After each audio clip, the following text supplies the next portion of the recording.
Hello everyone, thanks for joining us today. We're going to review the eManifest introduction and next steps.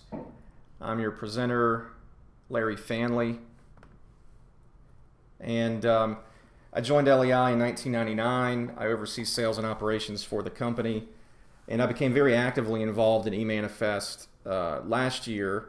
I honestly thought this day would never come. We've been talking about it for a long time, but when beta testing was announced last year, I thought I needed to get pretty involved with this effort. So here we are today, and we are kicking off eManifest. So I'd like you to guess when EPA first proposed eManifest, and I'll give you a hint. Lifehouse, Hanging by a Moment was the #1 song. Stain's It's Been a While was also on the top 20. The highest grossing film was Harry Potter and the Sorcerer's Stone. So it has been quite a while, and the initial proposal for the eManifest was made in 2001. So we're now going live in 2018. So today we're going to review just a brief introduction of who we are, who LEI is, an overview of the eManifest so you get some context of what we're talking about, who is affected, what exactly eManifest is, what systems does the eManifest module fall under, how LEI is implementing, and then we'll review. There also is a handout that accompanies this webinar that we will attach, or you can email us if you need a copy of that handout. So a little bit about LEI. We began operations in '94. We have a facility in Hammond, Louisiana, where we do have a Record Part B permitted hazardous waste facility. So we are directly affected by eManifest. We also have a PCB commercial storage permit, and we have a facility in Independence where we operate as a 10-day transfer facility, process universal waste, bulk used oil, and then also we're a non-processing transfer facility for solid waste. We have a very strong commitment to recycling, and we really try to work with our clients to understand what your needs are and what data you would like to see, and then how we can capture that and provide that back to you. So this is just a brief slide of sites that we've received waste from over the past few years. So we're very strong in the Southeast, but you can see we get waste all over the United States. And then just briefly, the way I see our services, a lot of people know us for recycling services, and that is a core strength of ours. But we do offer a total waste management service that if clients want to work with us, we'll assist them in managing any waste streams that they would generate. And then we also have a bundle of services we call environmental solutions, which is field service work, transportation, data consulting. So that kind of makes up our core services. One thing I did want to show was we have worked pretty hard in our customer portal, and here's a couple screenshots. We do have dashboard data. You can view reports, profiles, manifests, invoices. You can make requests for supplies, and we also have updated our customer portal to show you the eManifest status of your hazardous waste manifests. And that would be the status from EPA's servers. The website for our customer portal is www.waste.center. Okay, so what exactly is eManifest? And this is verbatim from EPA's website. eManifest is a national system for tracking hazardous waste shipments electronically. It's a single hub for one-stop reporting of manifest data for use by EPA and states. eManifest is a module of RCRA Online.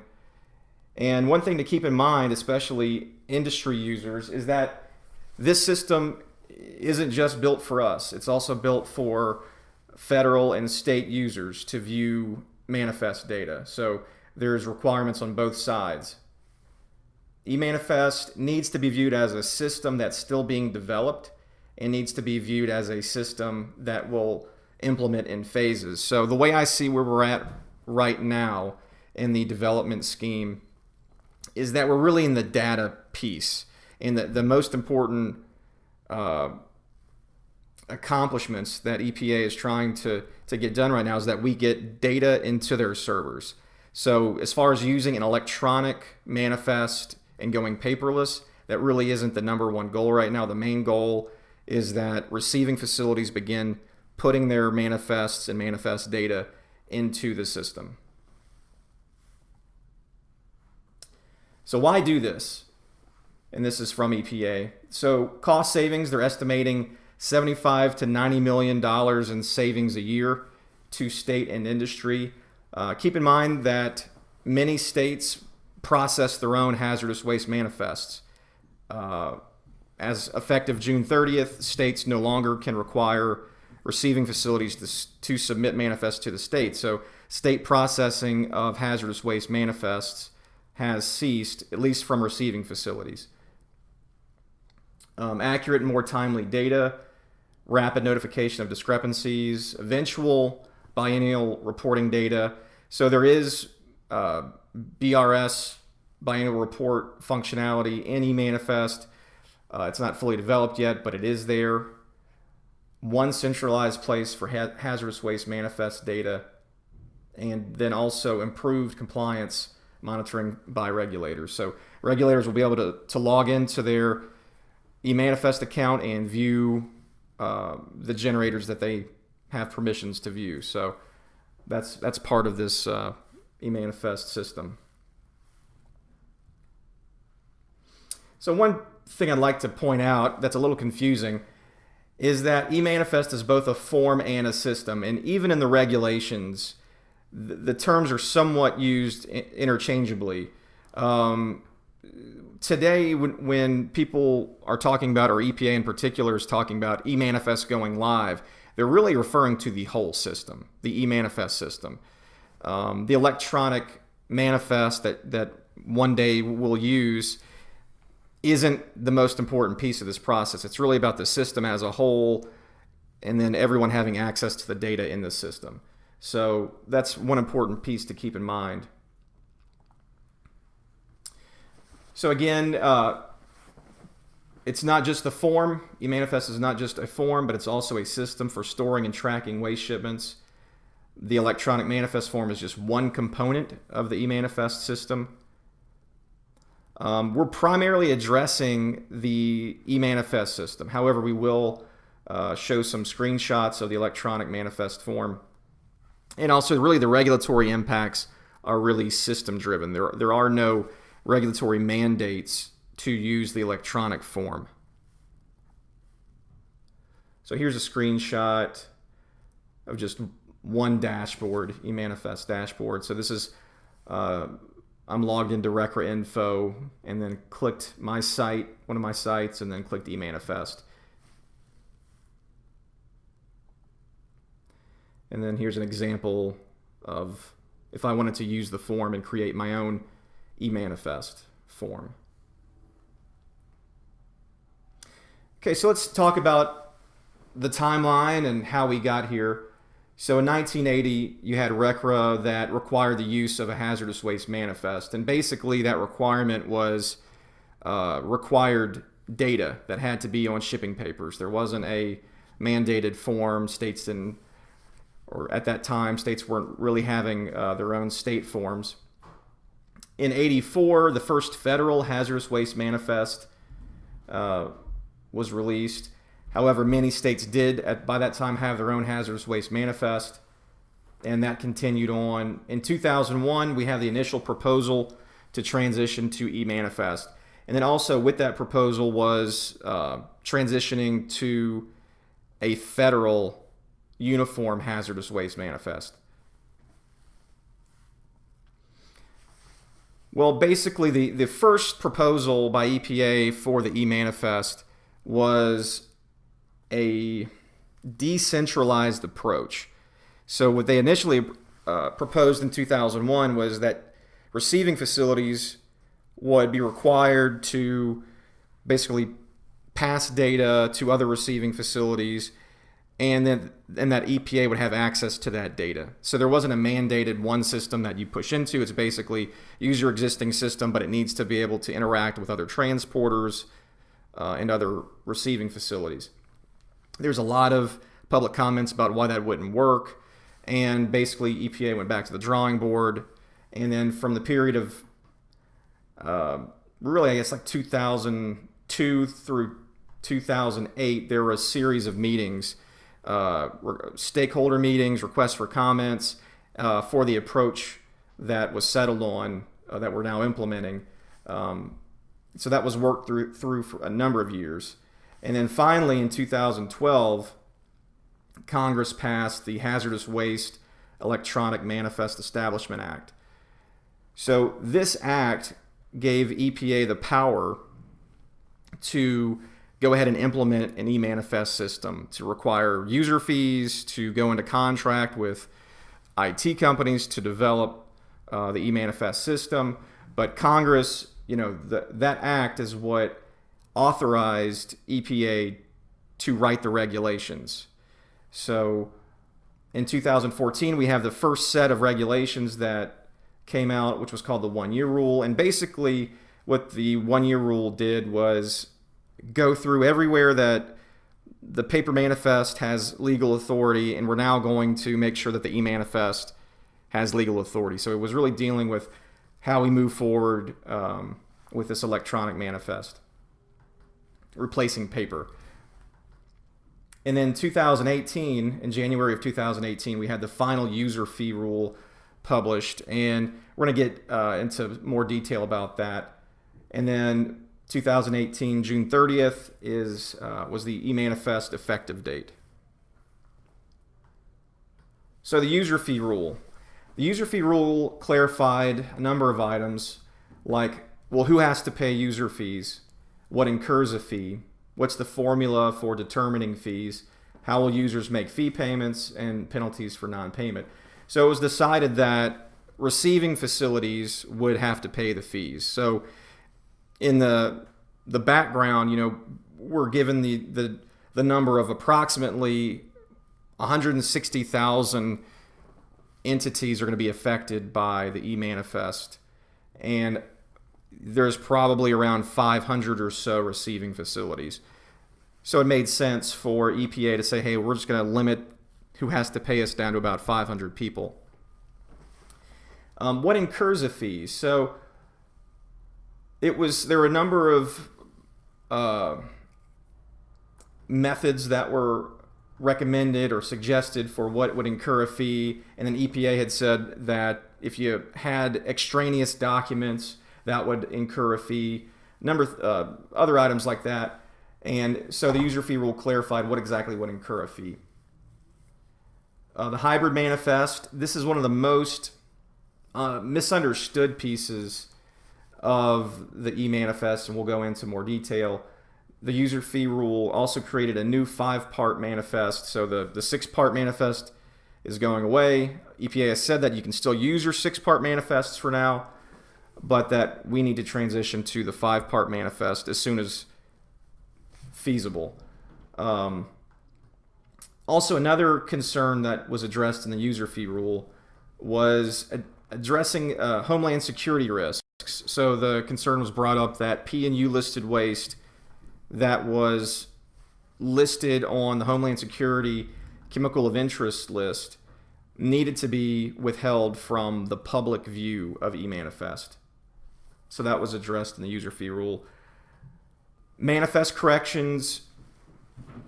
Who is responsible? Who can initiate a manifest correction? Well, it was clarified that basically the generator, the transporter, or the receiving facility can make a manifest correction as long as all parties are notified of that correction. And there was also this piece that was added kind of as an aside, this generator transporter authority to change transporters. And what EPA came out and said is that in item 14 of the manifest, you can put this verbiage that would allow the transporter 1, to change transporter 2 or supplement or maybe cancel the remaining transporters. And this is really more applicable to if you're dealing with a company that is routing your waste through a transfer facility, and they may need to make changes to who transporter 2 was, contrary to or differing from what was on your original manifest. So a little bit more detail on the user fees.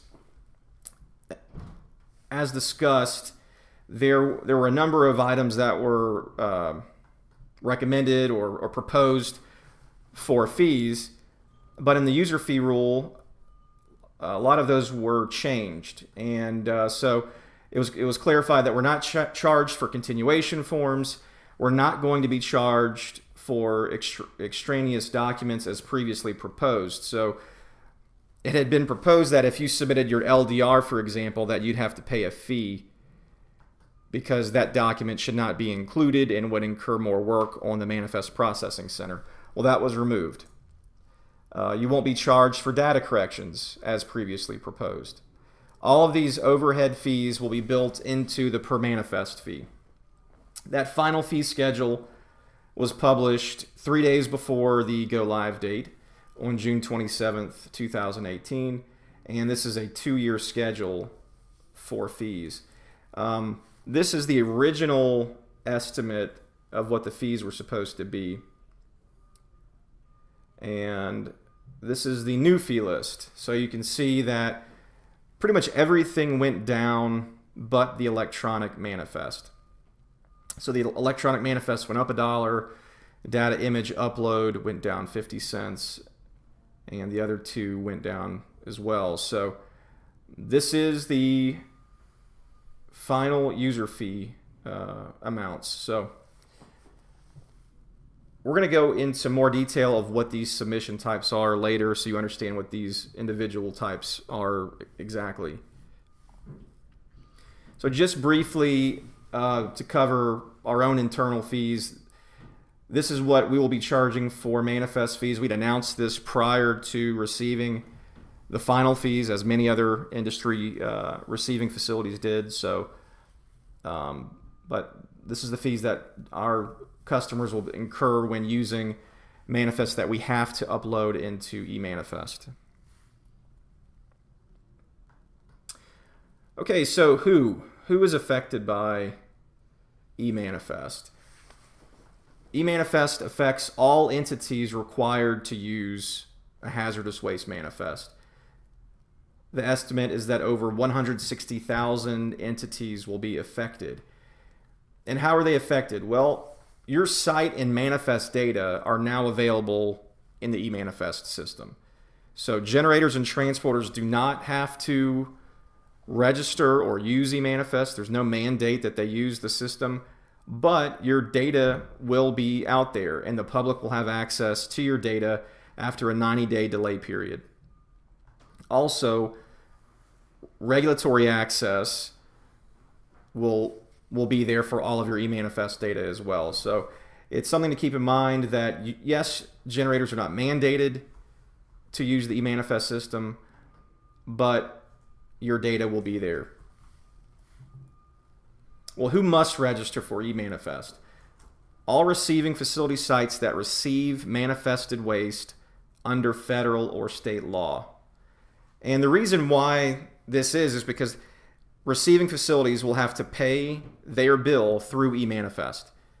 So even if a receiving facility decides they don't want to use the eManifest system to submit their data, they're going to mail their manifests in, they still have to have an eManifest account register because that's where their bill is going to show up.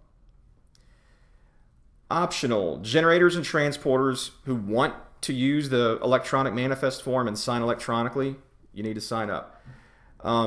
If you want access to your data, just to view your data, you need to sign up for the system. If you're a broker and you would like to create manifests for your clients, then you would need to create an eManifest account. And then also state inspectors will have to register to view their regulated entities. Okay, so to go in depth talking about generators. So again, there's no new mandates for generators with the user fee rule or the 1-year rule. EPA has said that generators should work with receiving facilities to select manifest creation option. And that's really just, talking to your service provider, to us or whomever, that, hey, this is what I'd like to do. I want to stay paper. I want to make sure I get my copies mailed back, or, I'm okay using the e-manifest system. You don't need to mail to me. Those are things that you just need to coordinate with your receiving facility about. As far as I'm aware, nearly everyone, I'm not aware of a single company at this moment that is using the fully electronic version. Most people are staying for now with paper. If you're not using eManifest, the generator needs to address record keeping requirements. So if you're a generator and you're not going to sign up, and your receiving facility is uploading all their data like they need to be into eManifest, you need to make sure that they're going to mail you or email you or have a web portal where you can get your manifests for record keeping requirements. If a generator wants to be in eManifest, they need an EPA ID number. A lot of this data is in this handout, page 81 and 82. There is a typo in there from EPA addressing the hybrid manifest definition. That's been corrected in later fact sheets from EPA, but again, as mentioned, the hybrid is a pretty misunderstood method. So as far as state impact in relation to generators, you could have possible state impacts. And so what I would say is check with your state agency, especially if receiving facilities previously had to mail copies to the state. Again, states can't require receiving facilities to mail those manifests anymore because we've done it into eManifest, but it's possible they could require generators to mail a copy or do some other requirement. You may be a generator and you're trying to link your EPA ID in RCRAInfo and it's not showing up. And that's because a lot of states issued a EPA ID number and did not put that data into RCRAInfo. So if you're looking for your EPA ID and it's not in RCRAInfo, you may need to reach out to your state and find out how they want you to address that.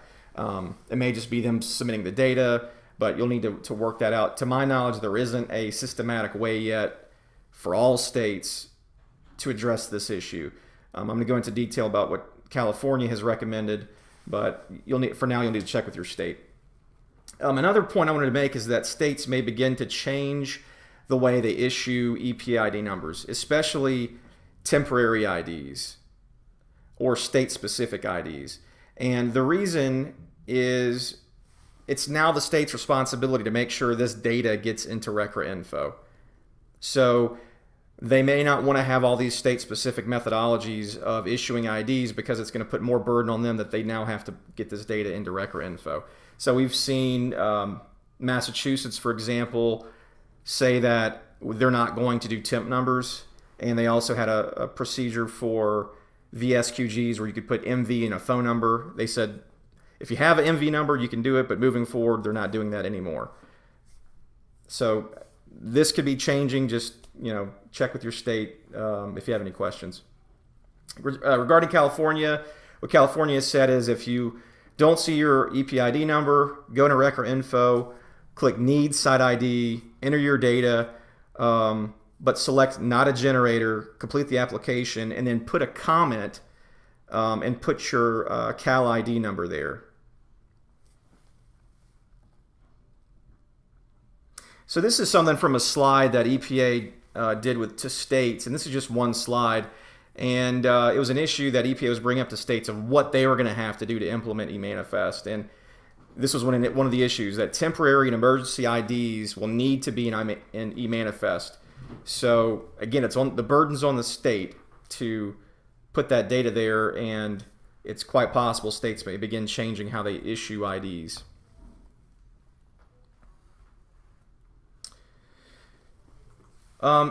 As far as, I just want generators also to understand what data is available in RCRAInfo. You'll only be able to see your generator data in RCRAInfo if it's in this federal database. So if you're using a temporary ID number that's not in the system, if you're using something like 40 CFR 761 as a PCB shipment, it's not going to be in here. So you can only get data that is found in the RCRAInfo database. Another piece I wanted to point out is that currently, to even search for your ID, state is a required field. We do have clients that are, offshore in federal waters, and they don't have a state. So we haven't really been informed on how to deal with that yet. But currently, those I'm not able to see where a generator can even get access to those EPID numbers currently.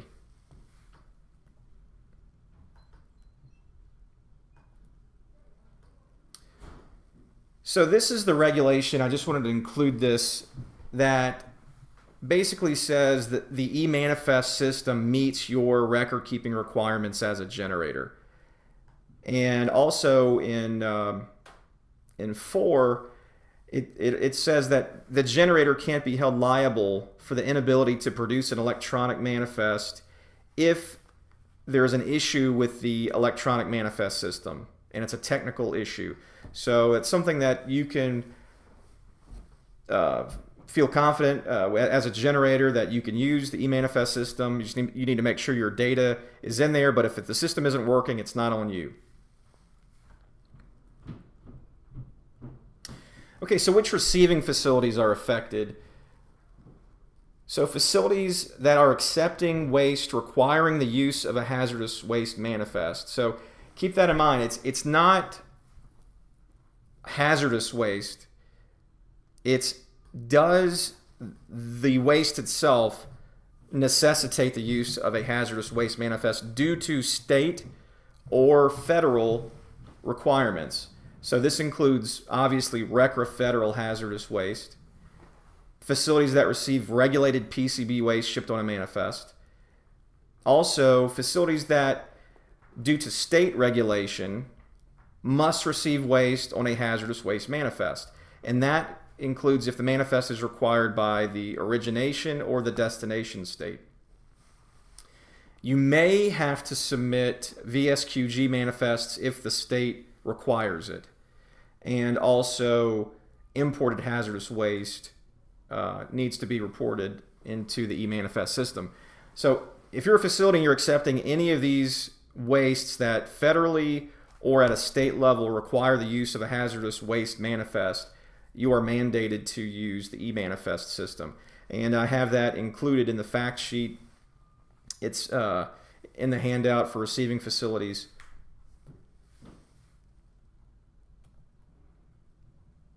Okay, so what manifests do not have to be submitted? Hazardous waste manifests where no waste on the manifest is required to be manifested by federal or state regulation. So we have lots of customers, for whatever reason, just like the hazardous waste manifest, and they may put all their universal waste on a hazardous waste manifest. Well, if it's all universal waste, that does not require a hazardous waste manifest, so therefore it does not have to go into the eManifest system. Waste from exempt generators where states do not require a manifest. So in Texas, for example, in Louisiana, exempt generators do not have to be on a hazardous waste manifest. So that does not then need to go into the eManifest system. Currently, hazardous waste exports do not have to be submitted into eManifest. However, I believe that's more of a system limitation, and that may change in the future. So just to kind of prove my point, because some of you may be asking if I'm correct on this item in particular, I went ahead and got screenshots from EPA's webpage. And this is basically addressing what manifests must be submitted to EPA. If you choose to use the EPA manifest form, but you're not required to do so, must that form be submitted to EPA? And EPA's response: if the waste listed on a manifest are not required to be shipped under a manifest under either federal or state law, there is no requirement that such manifest be submitted to EPA. One other point I wanted to make is that brokers now need to have an EPA ID number if they want to prepare manifests for their clients. So there is when you get your EPA ID number, the form you need to complete, there's an electronic manifest broker checkbox that you should select if you want to register as a broker. Brokers cannot sign the e-manifest remotely on behalf of generators. That was something that EPA listed. Okay, so what exactly comprises the e-manifest system? Well, e-manifest is basically a module of RCRAInfo, and RCRAInfo is EPA's system used to track information provided by the regulatory community concerning the generation, shipment, treatment, and disposal of hazardous wastes. There's your login screen. And currently RCRAInfo has 3 applications. There's My RCRA ID that many states are beginning to utilize to allow generators to request their EPA identification number. There's a biennial report module that some states are adopting. And there's the e-manifest module, which is required by every state and launched June 30th, 2018.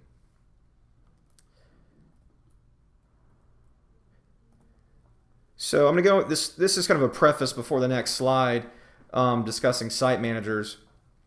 But basically, depending on if your state has opted into either My RCRA ID or the biennial report, that'll determine whether EPA or the state first approves the site manager. So the initial site manager has to be approved by either EPA or the state, and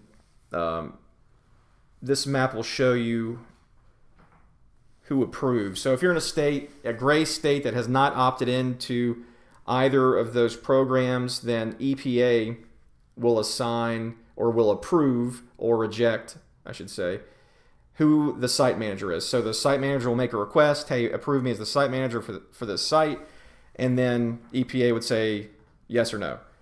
If you're in a green or blue state, then your state agency would approve or deny the request. There's a lot of data out there on how to register into RCRAInfo. I'm not going to go through those steps. This is just a big picture overview. First step is you have to have an EPA ID number. Next step would be who are the site managers going to be for your site, because your site managers would then approve all of the other personnel for your site. Then once that's determined, that initial site manager needs to go to RCRAInfo, log in, and request access and permissions. The next step would be, is there a site manager already? If yes, then the site manager would get the request. If not, EPA or the state would approve or reject the request. So in the handout, pages 54 to 72, there's a detailed walkthrough on how to register with RCRAInfo. Also, there's a Learning Zen for RCRAInfo that we included a link. That'll walk you through how to go through this system. It's not really that complicated, but feel free to look at those resources if you need some assistance. So I wanted to go over site permissions because this is a brand new thing in eManifest, at least as far as some of these new permission levels. So each user has a site permission that gives them access to do certain functions. And so the first level is a viewer. And basically, like it sounds, a viewer can only view data for sites within the module, but they cannot change the information in any manner. So if you're a broker, for example, and maybe your client wants you to have access to their data, you could request permission to view data for their EPA ID number. Preparer. User can enter data for sites within the module but cannot sign and submit the information to the regulatory authority. Then you have a certifier, and basically this person can sign and submit information to the regulatory authority. You do have to sign an ESA. And then you have a site manager. So site managers can register other users. They can submit data for any RCRAInfo application. They will have full permissions for all future applications. They also can pay e-manifest fees. EPA encourages all facilities to have at least 2 site managers. And from a development standpoint, the site manager can generate a key that will allow you to push your data into EPA servers. So here's a picture of the ESA agreement. And basically, if you're a site certifier or a site manager, you'll need to complete this, and it'll use LexisNexis to identity proof you. If for some reason you can't get through the identity proofing process, you'll need to complete a paper ESA. Okay, so in talking about the e-manifest, there's really 2 ways to get or push data from the e-manifest system. There's a user interface, or a UI, that I'm going to show you screenshots of. And these are basically web forms that you can view data, query, complete forms. You could print screenshots and things like that of the manifest. But there's also an API that allows you to access the back end of the system, and you could push data from your internal systems directly into EPA servers. So when you log into eManifest, the user interface, this is the first thing you see, which is a listing of your sites. And then you could click on the site, and then you'll get your site details. And at the top, you see you have My RCRA ID, Biennial Report, and eManifest. So we'll click eManifest. And then basically you have a dashboard that is broken up into different queues based on the status of the eManifest. And then you can see down here, you can edit, you can view, you can do bulk signature, you can create a new manifest from scratch. All right, then there is a received queue. If you're a receiving facility, this will be all the manifests that you've received. And I did this manifest in particular. There were some questions about, can 40 CFR Part 761 generators still use that EPA ID number? And so this was just to show that we were able to successfully push these PCB manifests using that EPA ID number into the eManifest system.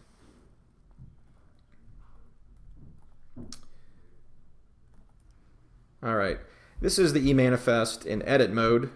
And you can see at the top you have a breadcrumb system to show you where you're at in this process.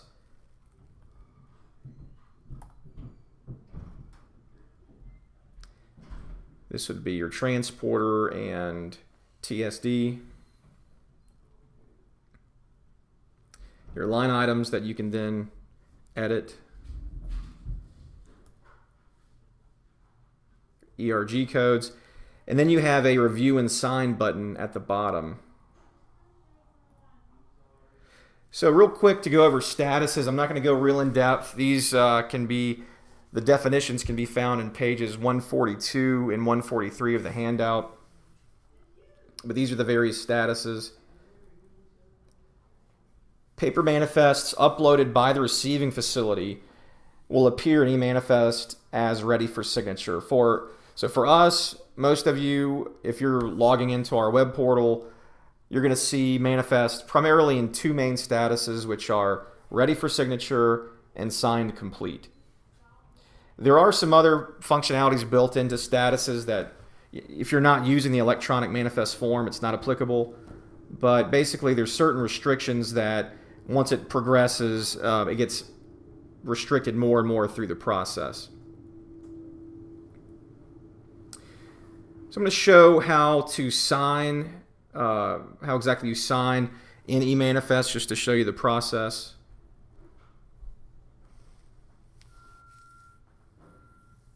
So this one is ready for signature. We're going to view it. And here we have our manifest.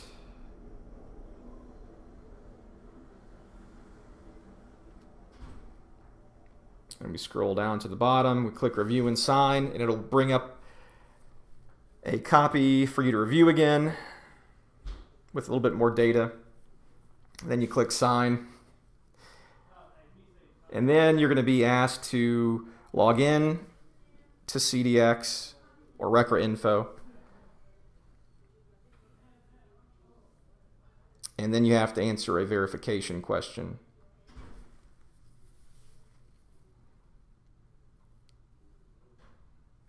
All right, and then sign, and then basically the status of the manifest now magically changed to sign complete.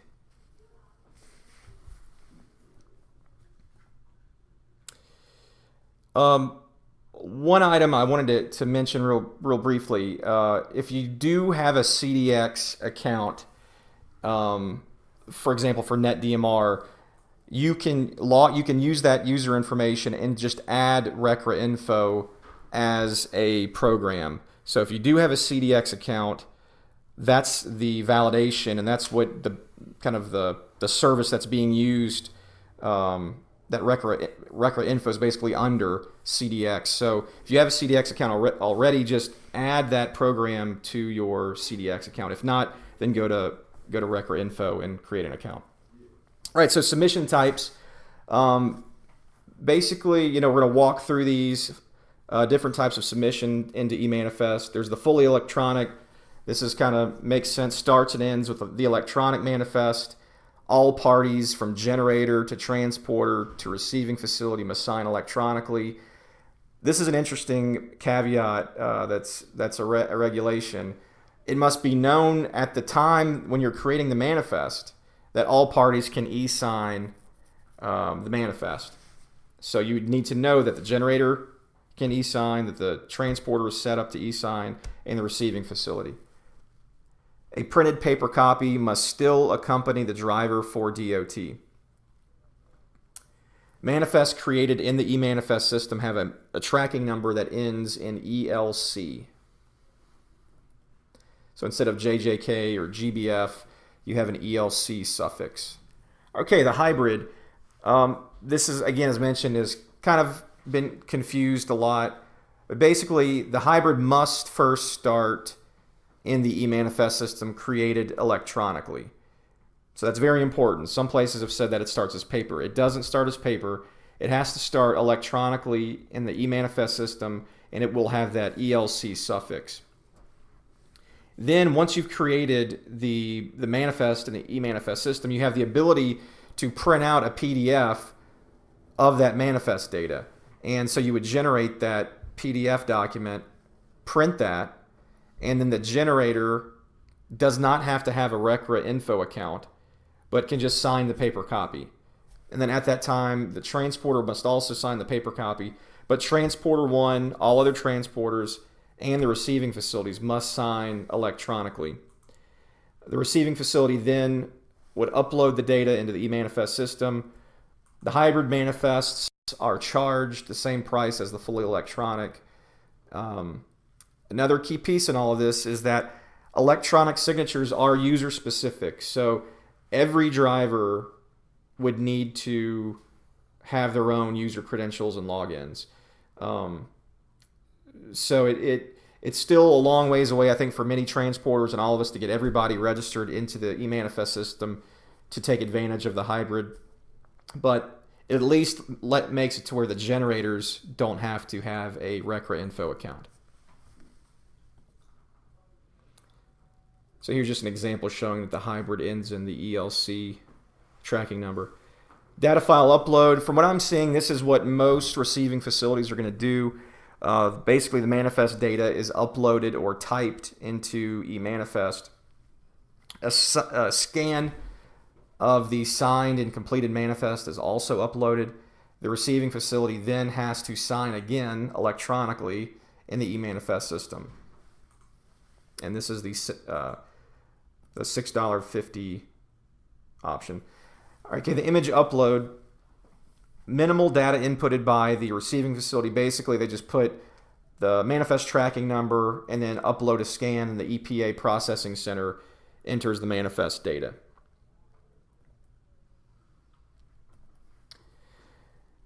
Mailed paper manifests. So the receiving facility can choose to mail paper manifests to an EPA processing center. That center will then input the data and do the image upload. The site manager must still log into the eManifest system to pay invoices. This option is only available for 3 years.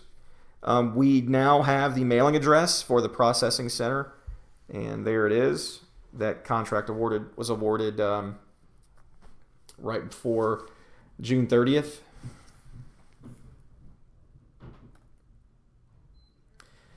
Okay, additional points. Only manifest relevant data should be uploaded to EPA's eManifest system. LDRs are not considered manifest relevant by EPA, so they should not be sent with manifests. PCB continuation sheets should be uploaded because this has data required by EPA, container-specific data, that if you can't fit it all in item 14, you need to have a continuation sheet. Generators will only see manifests for sites linked to them in RCRAInfo. So again, if you're using temp IDs, some kind of VSQG number, if it's not in RCRAInfo, you will not have access to your manifest. Manifests submitted into eManifest with generators not in RCRAInfo, that data will not be viewable. Receiving facilities have 30 days to submit manifests. And also, receiving facilities were given basically a 60-day extension to have their data into the eManifest system. So we now have until September 1st, 2018 to begin putting data into eManifest. Okay, so what's LEI doing? We began beta testing eManifest in 2017. Our plan is to utilize the paper manifest and data image upload method of submittal at first. Our goal is to move forward with the hybrid and potentially the fully electronic method as soon as practical. To be transparent, the way that EPA has set the fees, with the electronic is $1.50 less than the paper, the data image upload. There isn't a lot of economic impact to move quickly to the hybrid, especially considering having to buy tablets and hotspots and things for drivers to have. So we're going to let this play out a little bit, and then we'll continue to move forward. If generators have a request of how they want to move forward, voice that to us, and we'll be glad to work with you to implement as soon as practical. We would prepare any electronic and hybrid manifests requested by generators. We'd be glad to do that. And before we make any changes, we will consult with you and get your approval. So for now, everything's going to remain the same. We're staying with utilizing the paper. We just have to upload the data into EPA servers. So other things we've done, we've written validation scripts in our shipping documents. So we're checking for errors. We want to make sure that we're pushing good data into the eManifest system. So we have error codes that basically populate, and we have to clear up those codes before we can submit the data. We have been successfully testing many documents into the system. We can create hybrid documents from the beginning and push it through, and also at the very end we can push straight into the ready for signature status. And we've also updated our customer portal to show the status of your eManifests. So this is a video walkthrough of how our system works. And this is actually our shipping document. We're shipping waste from Beverly Hills, our test generator. Mr. Luke Perry signed the manifest. And you can see, you'll see the same field a few times that says can e-sign. And basically we're querying EPA's server to find out if they're set up to e-sign, because that is a requirement if we want to try to go electronic. So we have transporter 1, Mr. Jethro Tull, And then we're shipping from Beverly Hills to Louisiana, and Mr. Bobby Boucher is going to sign as the receiving facility. And we shipped about 160 drums of aerosols of Aquanet from Beverly Hills. So basically we're going to submit this data in our system, and we're going to run through our internal functions.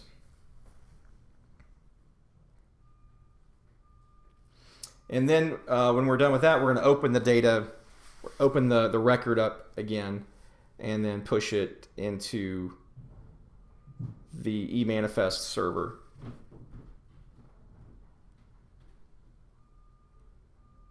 Okay, so right here I'm showing you the customer portal, and I'm going to refresh it because what I want to show you is kind of a real-time update of how our system works. So we're going to synchronize this account, and then these are the manifests currently linked to this test generator in our system. And you can see that 888 GBF does not have an eManifest status. Okay, so here we are. Here's the manifest 888 GBF. And then we're going to hit the push to EPA button. And then we're going to do our validation.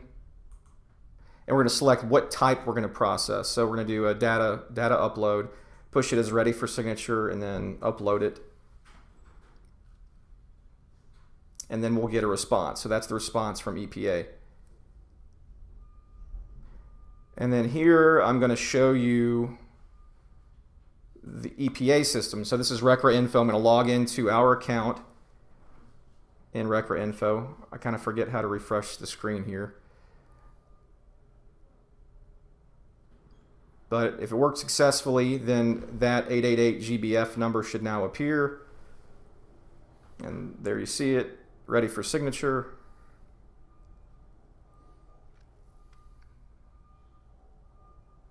And just to show you, if you're curious what an API call looks like, this is basically what we're pushing into the EPA servers. And then at the bottom, that API response is the response we get from EPA. Okay, so if all worked successfully, when we go back to our customer portal, when we resynchronize, the shipping document should be updated, and you can see that it's marked ready for signature.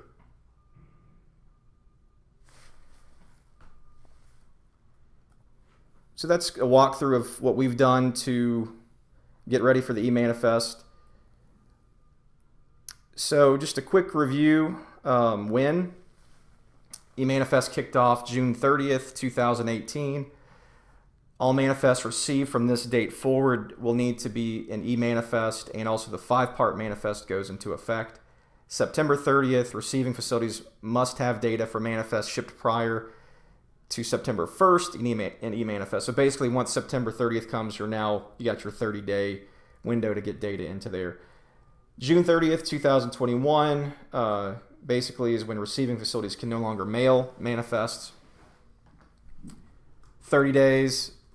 That's the duration receiving facilities have to submit data into the eManifest servers. And then 90 days is the amount of time that's the time lag between when receiving facilities push data to EPA and then when the public has access to that data. So after 90 days, the public will have access to eManifest data as long as it isn't restricted due to Homeland Security. Generator review. So you'll need to register in RCRAInfo as discussed. If you want to utilize eManifest for record keeping and shipping, you'll have to have an EPA ID number. Communicate with your receiving facilities if you have specific needs for shipping and record keeping. You can continue to use the paper manifest. The 5-part manifest and eManifest system, as discussed, went into effect. You can continue to use the 6-part manifest for a limited time, and then also consult with state agencies if previously submitting to the state. So I'd like to thank you for your time, and hopefully this was helpful to you. I hope that you see that we're prepared as we can be for this next journey that eManifest is taking us on. So I'm really excited about what we've done, and I feel that our customers are that we're as prepared as we can be. So if you have any questions or comments, please email eManifest at lei.solutions, or you can visit our website as listed, or just give us a call.